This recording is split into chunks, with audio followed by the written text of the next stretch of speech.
Opening it up from the cutoff with the ace.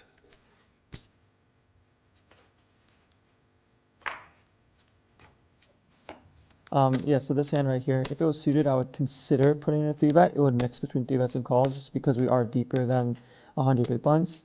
But this hand offsuit is just going to be a call all day.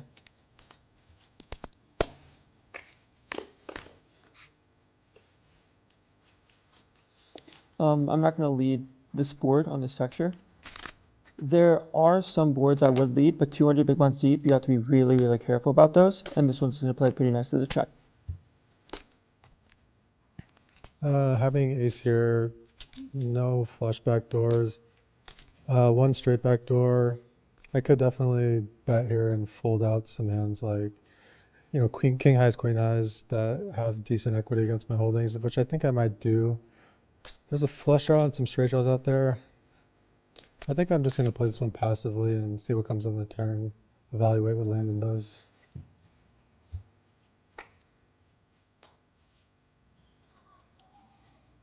Okay, so we still have nothing. We have ace high showdown, and if I had the ace of clubs, this being one of the worst ace highs I'll ever have here, I think I would fold ace deuce off for sure, and then ace 3 off is pretty close. But I would start bluffing, obviously having an up blocker, and then having some blockers on later streets, like let's say checks back a 6-8 suited type hand, depending on how the board runs out. So in this spot, with this hand, we have a check, but if we do want to bet with our range here, I would be mixing some small sizes, like Jack X and then some 10X with the club type hands, and then I'd use some polarizing overbets with hands like flushes, nut flushes for sure, and then I would have bluffs like the nut flush blocker, and then hands that contain equity but no showdown value. A hand like 6-8 off, if I did decide to defend with a club, would be a nice hand to do that with. So in this spot, we're just going to check with ace high, and we're going to lose a lot, but we can't start putting money in this deep. I think I'm going to be happy just to take what limited showdown value I have here. Landon definitely, I can definitely have some hands that beat Landon. I'd expect Landon to lead some of his pairs, but some of his straight draws. I honestly just think that I can check down this one and win it, so we're not gonna get too fancy and just check.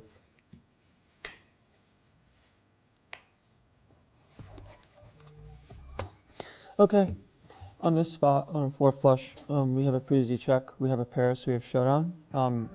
Johnny's hands are going to look a lot like smaller pairs than the board, like maybe some pocket 8s, some 6s, and then some ace high hands as well. So in this spot, if I were going to decide to bet, I would choose mostly a small size with my range and basically just force him to call pretty wide. But this hand is too weak to place any bet because it's way too unlikely he calls with the worst hand.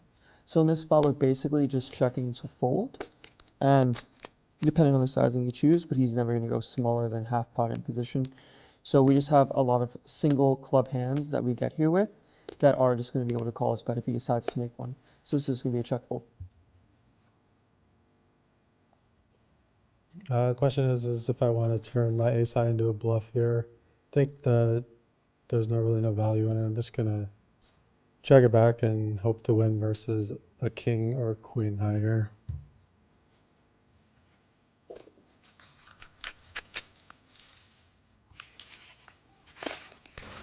Chips. 500.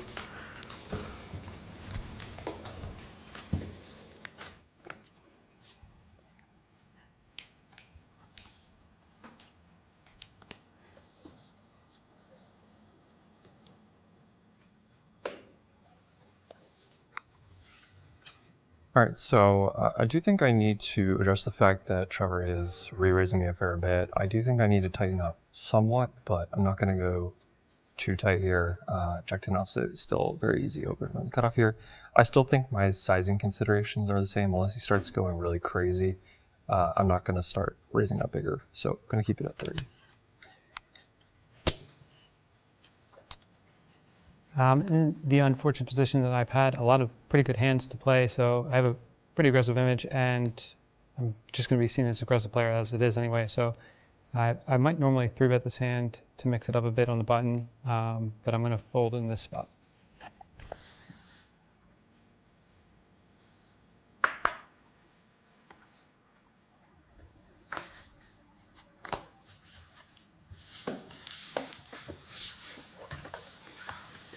You know, since COVID hit, I've been doing a fair bit of just online play. I literally haven't played live in a year. This is going to be my first live session in a year. Don't tell anybody.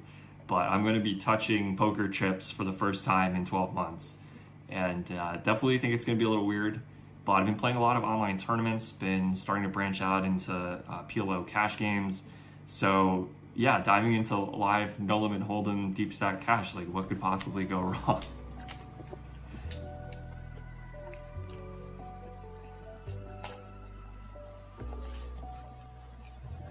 Same pretty much thing as the previous hand. This hand is still going to be a pretty easy open from any position at this table, and still sticking with my same size.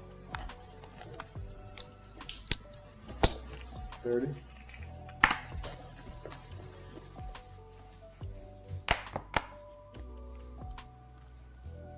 Okay, this is a 3-bet, and I think the worst pair that I would call in this spot that would mix would probably be pocket 6s. 5s I would probably mostly call, and then 6s I would 3-bet sometimes and then call 4-bet. And that's just because 6s don't block ace-5 suited 4-bets from him, and that's kind of important when his 4-betting range is going to be pretty tight. So sizing wise, because we're 200 big blinds deep, I'm going to go a little bit bigger than I normally would. So if he made it 30, I'm going to go 110. 110. So we haven't seen Landon go too crazy with 3-betting, so it's not, I don't think he's like super out of line, but our hand functions pretty well as a call once again. I think it's pretty similar to the ace-8 in the blinds, just a pip higher, slightly tighter ranges involved, but not going to be folding just yet. And our hand has a lot of potential several different ways, so we're going to call.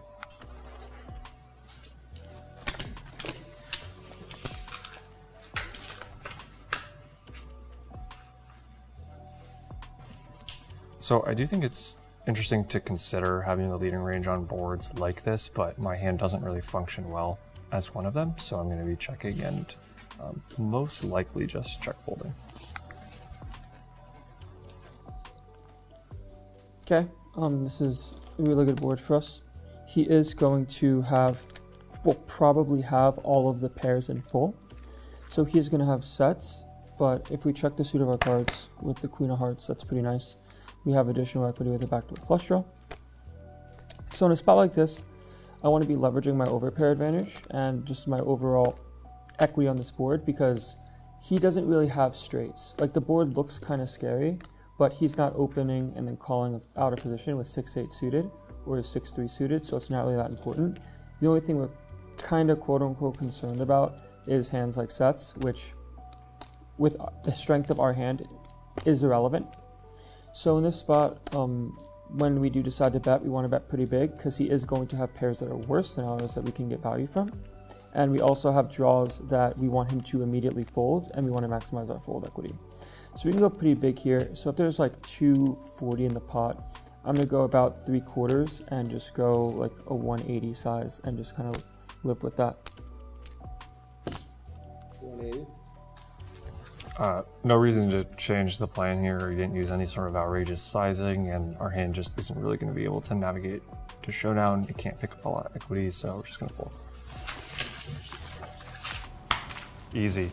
So easy. When it rains, it pours.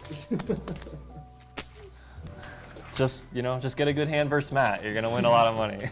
That's what I did when I played the other Matt.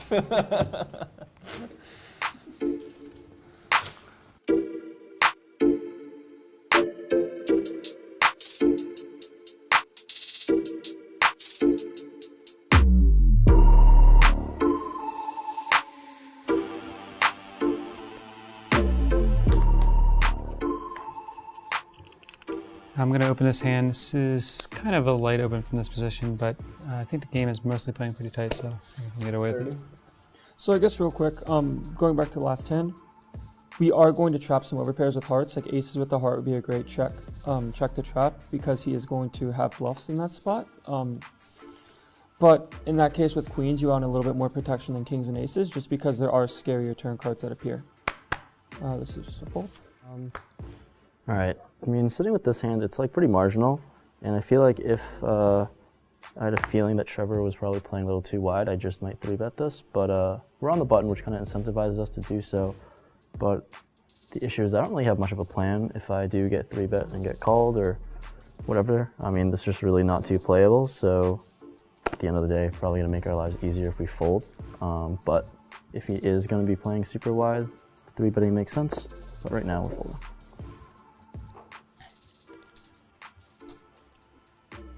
Definitely a playable hand from the big blind.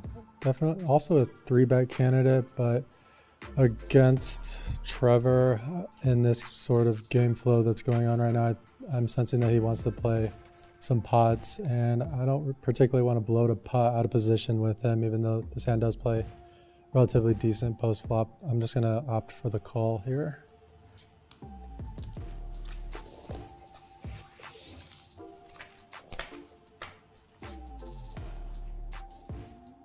Going to be checking my entire range on this particular board and see what Trevor does. So on this flop, I'm going to be betting a decent amount of hands, not 100% of my range, but a decent amount. And with my hand that has 2 overs and a gut shot, blockers to 9-10 and queen 9, and a decent amount of equity, I'm going to be betting very small and then betting multiple streets with this hand. So I'm going to start out with bet. 25. Obviously, we have a couple options here. We could definitely proceed with the call trapping. We hold the 7 of diamonds in our hand, which is relevant in that if we turn our hand into a raise here with trips, he could definitely think that our range consists of some draws here, namely 10-7 and Jack-10. There's definitely some hands where we can raise and he can go into hero call mode. I think Trevor is definitely not one to give up pots, and I think there's more value in check raising here rather than trying to trap him. So we're going to go for it right now since there are some draws that he can give us credit for. And now the question is sizing. Made it $25. I think we can go with a little bit more than pot, maybe 4x his bet, around 110 bucks. I think that sounds good. Let's raise it up.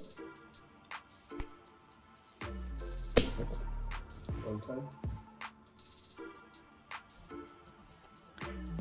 Facing check raise here, have an interesting decision. I can definitely continue with my hand. The one problem with it is that having a 10 in my hand blocks a lot of the hands that would be semi-bluffing with his hand.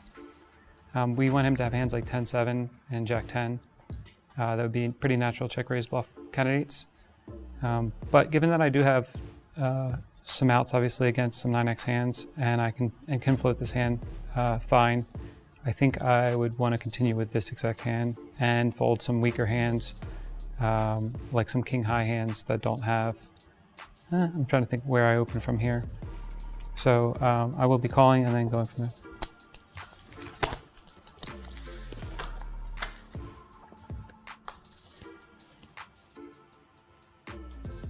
Definitely not surprised that Trevor made the call here. His range definitely can consist of some over pairs. He can definitely have Queen Jack himself. I'm sorry, Jack 10 himself. So we're definitely going to want to value bet. And if I did have a hand like 10-7 of diamonds or a hand like Jack 10 myself, I would size on the large size here. 6-7 actually gets there. We block that. Definitely gonna go for some value and make Trevor pay to be a hero. I think my hand is way ahead of the range of cards that he's gonna have, so just deciding on sizing now. I made it 110 the previous street. I'm gonna go with $310. 310. Versus his bet here, I have a hand that I have to fold. Having 10 of clubs in my hand is kind of interesting, but it doesn't really matter that much. You know, I have a fake backdoor flush draw basically. But yeah, having the 10 in my hand is not a good hand to have. 7-6 gets there now as well, and just the fact that I block a lot of his hands that would continue bluffing just makes my hand have to fold. If I had an overpair, I would probably call again on turn and then decide river, depending on what overpair I have. The interesting thing that I was thinking about was what I would do versus his check. If he checks, then I would likely just start betting turn with the intention of going for it on the river. But once he bets here, I have to just fold my hand. So.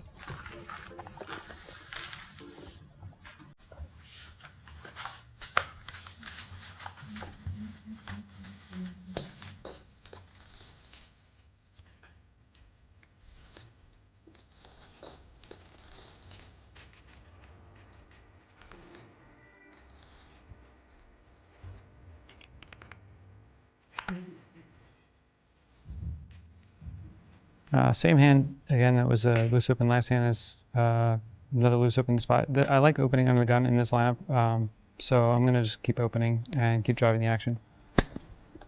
30. So his range opening from the low jack is going to be not very tight, so to speak, but it's going to be the tightest range at the table for obvious reasons. And this hand I would mix as a 3-bet sometimes if it was ace-5 wheel versus ace-6. And it's a really big difference because the ability to make a wheel is very important, as well as not really interfering with his opens. So this spot's just a fold, and people normally tend to call with hands like this. But the problem is you can get squeezed behind, and then you're just kind of effectively putting in dead money. Or people call behind you and you're not finishing the hand on the button or like in position. So on the button, like you can make a case for calling this deep, but in this spot you just can't.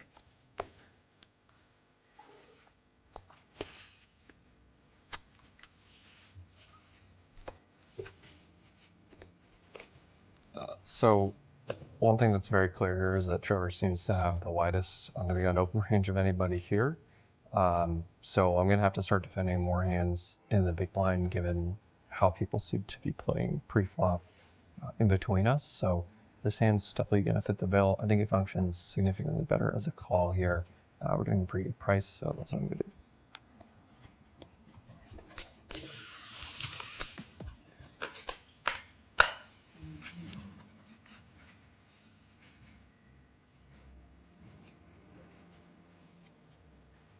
Another dry flop situation. This one's a little more advantageous than the last one, which was a little more connected. I'm going to be betting very high frequency again in this spot. He will have some more 9x hands than me, but we'll cross that bridge when we get there. So I'm just taking a small bet here with 100% of my range pretty much.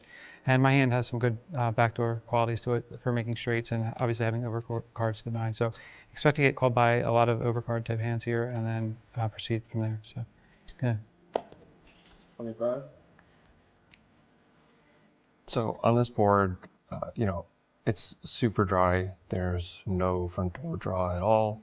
And we have ace high along with a backdoor gutter to the wheel. Ace high is going to be good here at a pretty high frequency. I don't see any real need to check raise. Call seems like the best option.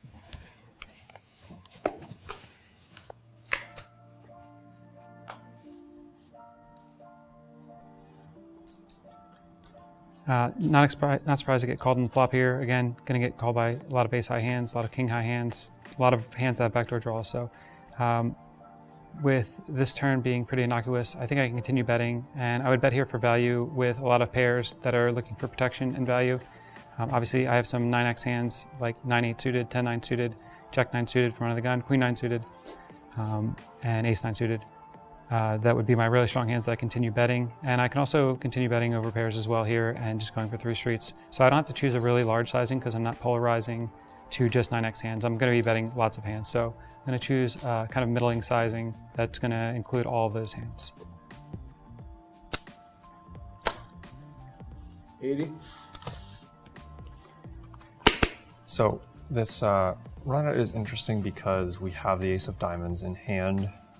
It removes some of the barrel potential that he has, but because I think he's opening under the gun super duper wide, doesn't do as much to his range as it would to maybe somebody else's who's opening a lot tighter under the gun. It is also not lost on me that he can have 9x here. It's not like he can't. I probably still have more 9x in range, and the ace of diamonds here might allow me to take a better line through check raising because I can now barrel off on a diamond river and block the nuts where typically I could not. The only thing that's a little tricky here is like if I do check raise, I'm not sure how wide he's calling, so I'm not sure if I'm going to barrel cards that don't improve me and aren't a diamond. But I still think that check raising is kind of cool here. It can potentially get him off of better ace highs, and we will have an easier time probably winning the hand this way than by calling and checking most rivers, because he may be able to blast us off with the worst hand if we play it that way. Against 85, there's 115 in the pot before that bet. I think I'm going to go for around 4x here.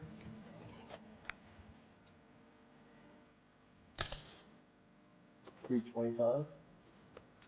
I have an easy fold here with my hand, obviously. The other benefit for me betting this turn is having the queen of diamonds in my hand blocks him from having some flop floats that turn flush draws that can then check raise. It's hard to find what hands he's going to choose to check raise bluff here on this turn, especially when I have the queen of diamonds in my hand. You know, I guess it'd be a hand like ace 3 of diamonds or ace 5 of diamonds would make a lot of sense, but obviously those have me in bad shape with my hand anyway, so it doesn't really matter what my hand is. I'm just thinking through what I would do with other hands in my spot. If I had overpairs, I would be calling here and then deciding on rivers. If I have 9x, obviously I'm just calling. I'm not going to have any kind of 3-bet range on this spot here in these positions. So, but with my hand, obviously just have an easy fold. So. Got him. Got one. You got him? You guys are, we're just spectators. We're just living in your world. It's about damn time. It'd be hard to have. I guess you could have a worse hand than one. I mean, I could have had the best hand, but Yeah, you had the best hand. Yeah. I was just trying to figure out if you could. A moral victory, if you will. You could find a hand that was worse. listen, he still could win with the worst hand. Going to another street.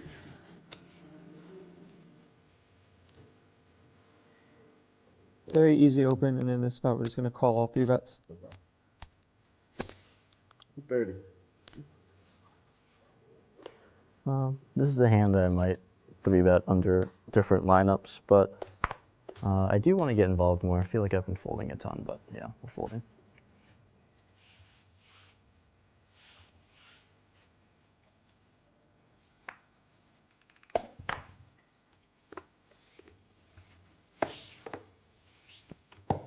So easy. Guy always has it. Such a life to be Landon Tice.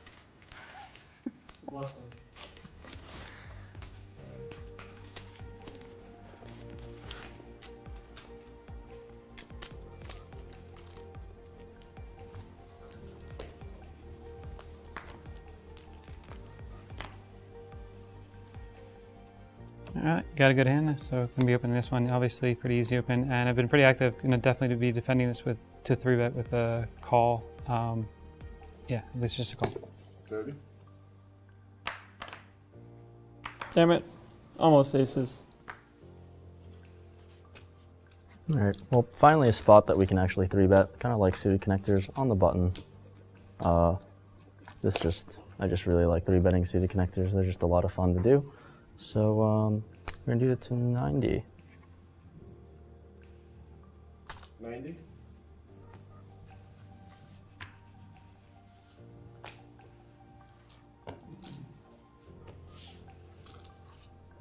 My gut instinct from this 3-bet from Ethan is that it's pretty light, just based on timing and just kind of what I felt was going to happen. But my hand is okay as a 4-bet, but I think it's okay to call also. It's going to dominate a lot of the hands that he's 3-betting, and it's going to play fine out of position where I can check call most flops. So I'm going to just start with a call and we'll go from there. I don't really want to get blown off my hand too much pre-flop or blow the pot out of position pre-flop, so we're just going to start with a call.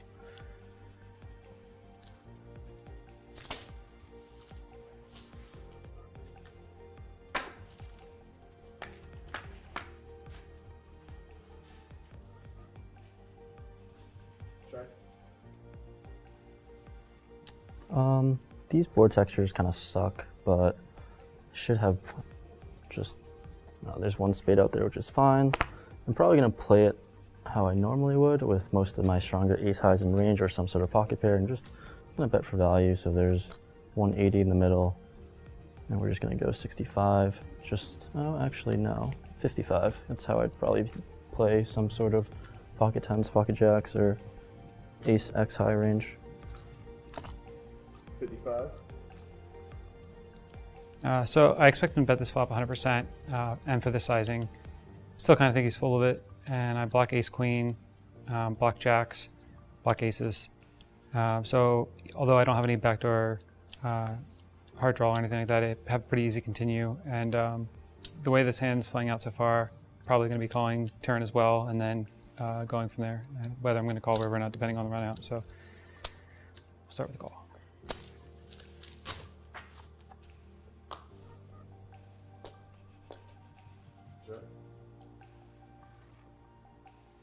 Him calling is really unfortunate for us. Sitting with 10 high, there's really not a whole lot we can do, but sometimes can just continue barreling, and I feel like I keep checking my cards. That might be some sort of a tell. I don't know why I keep looking at them, but probably standardly can just check this back, hopefully bank a 10 or 9, but sitting with 10 high, you're really not good here.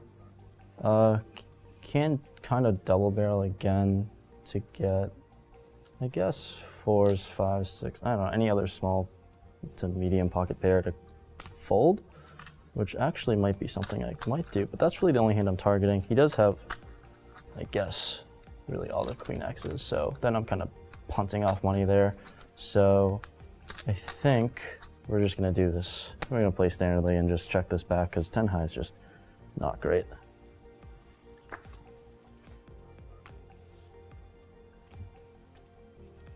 When he checks back turn, I think he's just giving up a lot of the time. It's possible that he has me beat with a hand like ace-king. It's possible that he just rivered me with like a hand like ace-5. I think he would probably continue betting that on turn, but I'm not sure.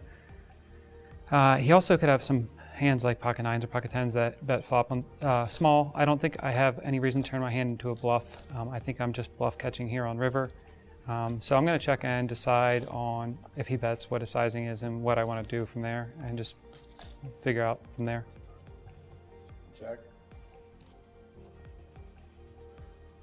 Well, we've got absolutely no showdown, and there's only one way to win it.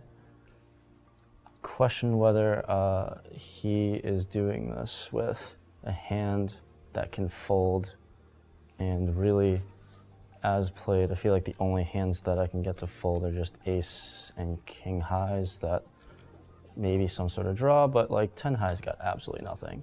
So I usually don't like checking back with no showdown, but I feel like I'm just gonna be punting here if I were to make a decently sized bet, and even then that just makes no sense, because I feel like my hand's capped to one pair, and the only hand I can polarize my range is with pocket 5s, and I'm not 3-betting with 5s. So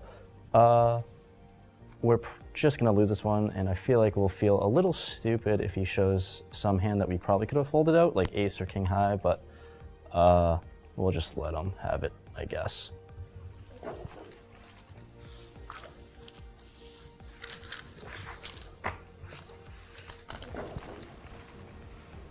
I'm confident that I can portray what's going on in my head, but I understand that what's going on in my head is like super basic and surface level compared to the other people I'll be playing against. I just really am not familiar with a lot of different poker terms and constructs and concepts that is a little bit more advanced, and I'm just saying a lot of basic stuff like I do in my poker vlogs, but they might not really make a whole lot of sense because it's all in my head, but we'll see. Who knows how this experience will go.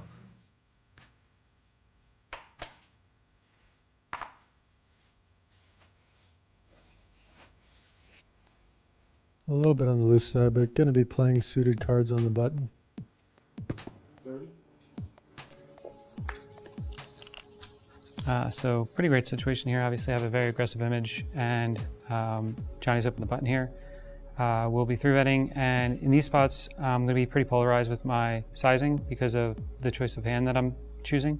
I'm going to be 3-betting like really strong hands, and then some of the weaker hands that might be too weak to call but play well post flop. So I'm going to go with a really big sizing here, especially being 200 big blinds deep. So my sizing from the big blind here will be a little bit bigger than it was from the small blind in this same spot. 160.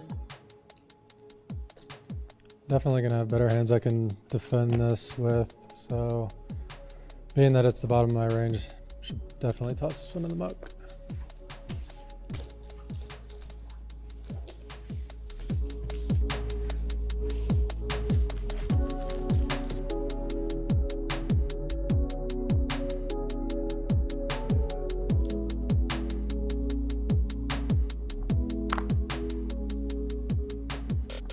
Once again, suited connectors are always fun to play. Under the gun though, I don't know, not great, but I mean, we're just gonna widen our range here and raise this up because they're fun to play.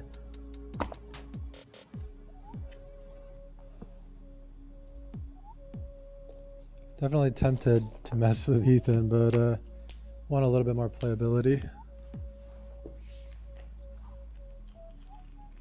So this is one of the first opportunities we've had to flat a playable hand on the button. I do think it's important to note that obviously with Landon and Trevor in the blinds, we're not just gonna always get to see this for, you know, $30, but this hand functions pretty well as a call. We might even also be able to play some 3-bet pots depending on what the action looks like. So this is gonna be a call.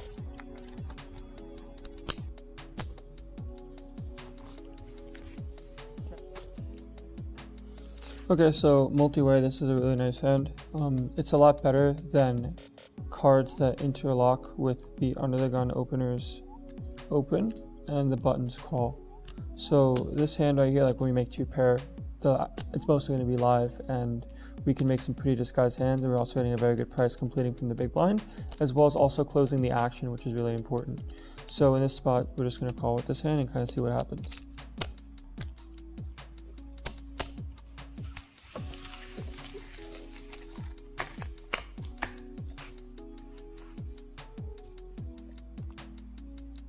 There's some boards that we'd want to lead, most of them being very, very low boards, but even then 200 big blinds deep, you have to be very particular. So this is not one of those boards at all, so we're going to check. All right, first 3-way pot we're playing here, and totally whiffed. I think it'd be super ambitious to, I mean, sometimes we can mix in bluffs against multiple opponents, but I really don't like doing that, especially when I feel like they could, I don't know, actually, well, I feel like they should be 3-betting more, but I do have the stronger hands in my range, and this, I don't know, I just don't really feel like bluffing right now into this. It just seems like a bad idea, since 2 other players can connect with this board so much more than me, and all I've got are runner, diamond hopes, so right now we're just gonna check.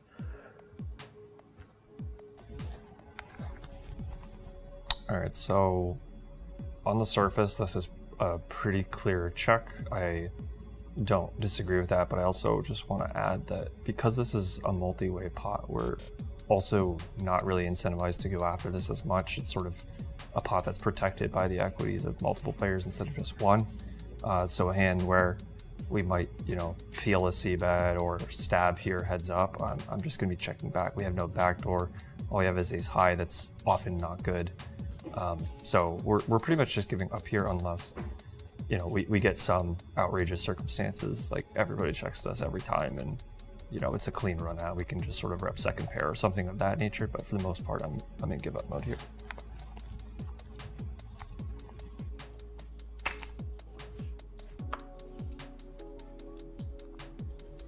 Okay, so this turn, we are going to have the most suited cards out of the 3 of us, just because I am completing from the big blind and I'm going to have a wider range completing closing the action. This hand would have been a fun hand to check raise flop if I did face a bet, if I did have backdoor diamonds. And the reason that's important is because I'm not going to have that many bluffs in this spot anyway, so I have to be very peculiar on like the combos I choose, and having the equity in the backdoor flush draw as well as drawing to a pretty live 2 pair is extremely important. And it'd be a lot more of a nicer bluff versus the button if you bet than under the gun, because under the gun is going to have kings and queens where Matt on the button is never going to have those hands that trap pre. So in this spot, this hand's just going to check and basically not really take our showdown, so to speak, but rangers are there's too many ranges in the hand to be able to try to do anything, to be able to get value or to effectively bluff. So I'm just going to check right here. All right, well, seeing all these checks is very interesting. Definitely gives me an incentive to start bluffing at this, but the issue is that 3 spades on there, and I feel like the hands I can call a bet right now is just, I don't know, I feel like the holdings are going to be wider, and it allows 1 spade holdings to call a bet too. So I just know that this bluff bet wouldn't really ever get through too often on the grand scheme of things, and if I were to commit myself to start bluffing, I'd have to do it now, and I'd have to fire again on the river, and this is just at the bottom of my range right now, so we're just gonna check. All right, so I'm not gonna insta-check just because that looks too much like I'm moving up, and I do still want to keep my options open on the river, but this is the kind of card that I would definitely not stab the turn on. There's just a lot of holdings in their range, like pocket pairs, you know, between jacks and 4s with a spade. Even without a spade, they can peel. And I won't have a lot of clarity on many rivers as far as like what's good to bluff and not good to bluff, especially with my exact holding that really just doesn't have any connection to this board whatsoever. So I am still going to stick with the plan, still going to check back here and evaluate rivers as they come.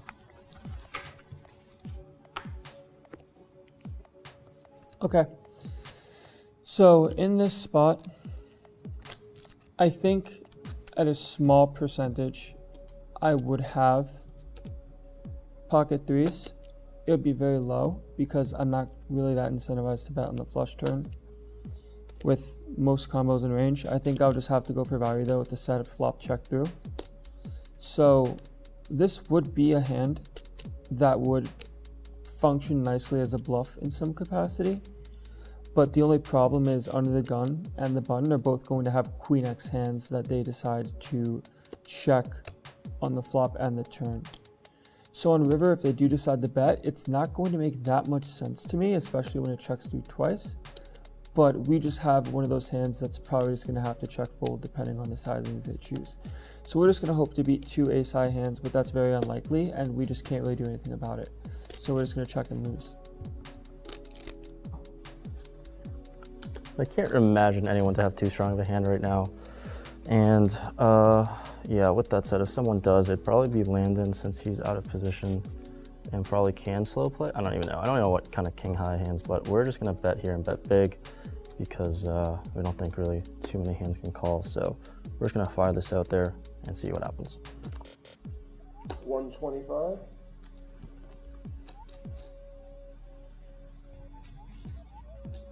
So this is pretty interesting action. When we get to this river card where Ethan hasn't c-bet, doesn't bet turn, I think it's pretty hard for him to have a whole lot of value here. The turn brings a 3 flush.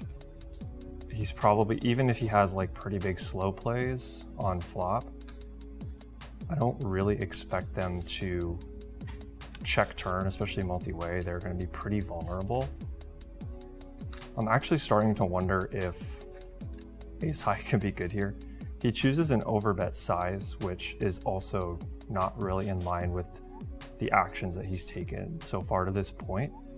Overbet here would sort of show that he's pretty polarized, where I don't think he should be like, he's showing like representing a king, representing a flush, a boat. I don't really think with how he's playing the hand, he has those hands pretty much ever. I guess my fear with calling is that obviously there's still Landon behind us, although calling looks, you know, like we have a queen or something, and probably gets him to fold a decent amount. May even get him to fold some like 3rd pair type holdings, which is why I'm thinking calling could be a kind of cool play. My main fear though is that Ethan might take something like ace high and turn it into a bluff, even when it's actually good, a decent fraction of the time. Or he might overbet with like 4s through jacks to get kind of tricky and maybe get called by an underpair. But I think there's also just enough kind of like random stabs here to make call pretty reasonable, if fairly out of line, and I think I'm just gonna go ahead and do it and hope I'm right.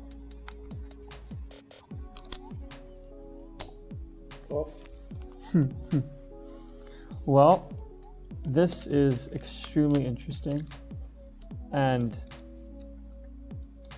if there were a hand to try to go for something pretty insane and decide to raise blocking threes full, it would be kind of cool, but it's just not the right hand class. And I think that my bluffs in this spot would want to be a hand with a queen in them, blocking king queen for sneaky like double check backhand, and blocking threes isn't that important. And the reason that is because if either one of these two guys had pocket threes, bets would have gone in on previous streets.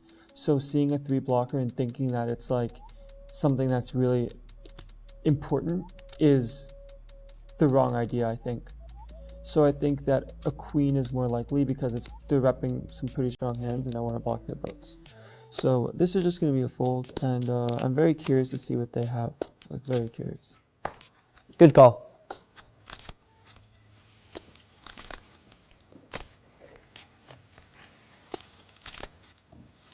Damn it, I folded the best hand. Nice call. Trying to get that to fold. I had a 3.